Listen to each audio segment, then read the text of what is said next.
সংস্কার প্রতিবেদন থেকে হবে নতুন বাংলাদেশের চার্টার তৈরি হওয়ার পর তার ভিত্তিতে নির্বাচন হবে বলে জানিয়েছেন অন্তর্বর্তী সরকারের প্রধান উপদেষ্টা অধ্যাপক ডক্টর মোহাম্মদ ইউনূস।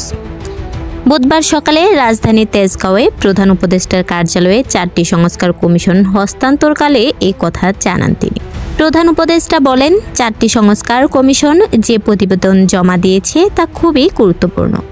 এই সংস্কার প্রতিবেদনের মাধ্যমে আমরা যেটা গঠন করতে চাচ্ছি, যার উদ্দেশ্য হলো এটা থেকে গণ অভ্যুত্থানের একটা চার্টার তৈরি হবে, যা হবে নতুন বাংলাদেশের একটা চার্টার। এটা মতৈক্যের ভিত্তিতে তৈরি হবে, নির্বাচন হবে, সব কিছুই হবে, কিন্তু চার্টার থেকে সরা যাবে না।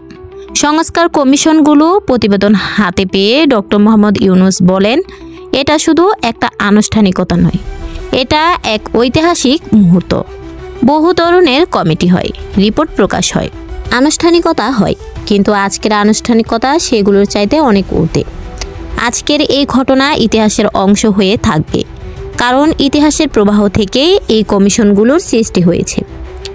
তিনি বলেন, একটা ধ্বংসপ্রাপ্ত জাতির হঠাৎ পুনরুত্থান হয়েছে, মাথাচাড়া দিয়ে উঠেছে, সেখান থেকেই ইতিহাসের সৃষ্টি।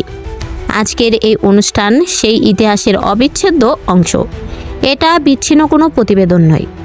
আজ যে প্রতিবেদনগুলো আমরা হাতে নিলাম, অবশ্যই এটা আমাদের দেশের জন্য বড় একটি চর্চা, কেউ সেটা অস্বীকার করবে না।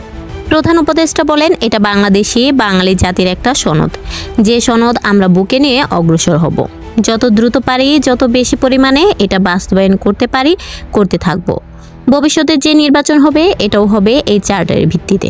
সেটাও যেন ঐক্যমতের সরকার হয়। যে চার্টারকে আমরা ধরে রেখেছি, যত কিছুই হোক, এটা যেন হাত থেকে ছেড়ে না দিই। তা না হলে এই স্বপ্নের যে কমিউনিটি, সেটি থাকবে কি করে? আমরা সেই স্বপ্নের কমিউনিটি চাই, বাস্তবায়ন চাই। এর আগে গত 3 অক্টোবর কমিশন গঠন করে প্রজ্ঞাপন জারি করেছিলেন অন্তর্বর্তী সরকার।